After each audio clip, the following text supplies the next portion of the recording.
उत्तर पुणे जिल्ह्यातील जुन्नर तालुक्यात झालेल्या जोरदार अवकाळी पावसामुळे या भागातील कांदा पिकाचं मोठं नुकसान झालंय। आपण या ठिकाणी पाहू शकताय, या शेतामध्ये कांदा पिकाची काढणी चालू होती।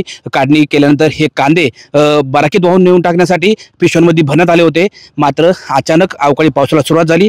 अवकाळी पावसाला सुरुवात झाल्यामुळे हे कांदे शेतकऱ्यांना उचलणंही शक्य झालं नाही आणि झाकणंही शक्य झालं नाही। खरं तर कांद्याचे बाजारभाव पडलेत। कांद्याचे बाजारभाव पडल्यामुळे या भागातील शेतकरी काढणी केलेला कांदा हा बाराकीत साठवत असतो आणि या भागात कांद्याची काढणी सुरू असताना आज अवकाळी पावसाला सुरुवात झाली आणि अवकाळी पावसामुळे या ठिकाणी आपण पाहू शकताय कांदा पिकाचं मोठ्या प्रमाणात नुकसान झालेलं आहे। आपल्यासोबत आहेत या ठिकाणी कांदा उत्पादक शेतकरी। काका, काय सांगाल, तुमच्या शेतातील कांदा आज काढत असताना पाऊस सुरू झाला आणि हे सर्व कांदे भिजलेत।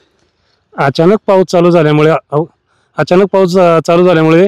सर्व कांदा शेतामध्ये भिजला। गोणी काढलेल्या, गोणी सुद्धा उचलताना आल्या कांद्याच्या भरलेल्या। सर्व काही असंच पडले, विस्कळीत झालं। लोकांनाही जास्ती पावसाने झोडपल्यामुळे त्यांचाही विलाज चालला नाही, आमचाही काही विलाज चालला नाही। सर्व पाण्यातच नुकसान झाले। खरं तर आता कांदा हा भिजलाय, काही कांदा काढायचा शिल्लक आहे। शिल्लक राहिलेल्या कांद्यावरती ह्या पावसाचा काय परिणाम होऊ शकतो आणि हा जो कांदा भिजला याच्यावरती पावसाचा काय परिणाम होऊ शकतो? हो, त्याला आलेली जी पत्ती आहे ना, भिजल्याच्या नंतर जी पत्ती आलेली असते ती निघून जाते। त्याला सफेद चट्टा येतो, मार्केटमध्ये चालत नाही, त्यामुळे तो बदला म्हणूनच विकला जातो, म्हणून त्याचा अतिमोलच भाव झाला आहे। खरं तर आपण या ठिकाणी पाहिलं, पावसामुळे या ठिकाणी काढलेला कांदा शेतकऱ्याचा भिजलाय आणि हा काढलेला कांदा आता या पावसामुळे भिजल्यामुळे याची पत्ती निघून जाईल। कांदा सडण्याची भीती आहे आणि कांद्याला सफेद चट्टा पडणार असल्यामुळे हा कांदा बदला म्हणून विकावा लागेल आणि याला शेतकऱ्याला कमी बाजारभाव मिळणार आहे।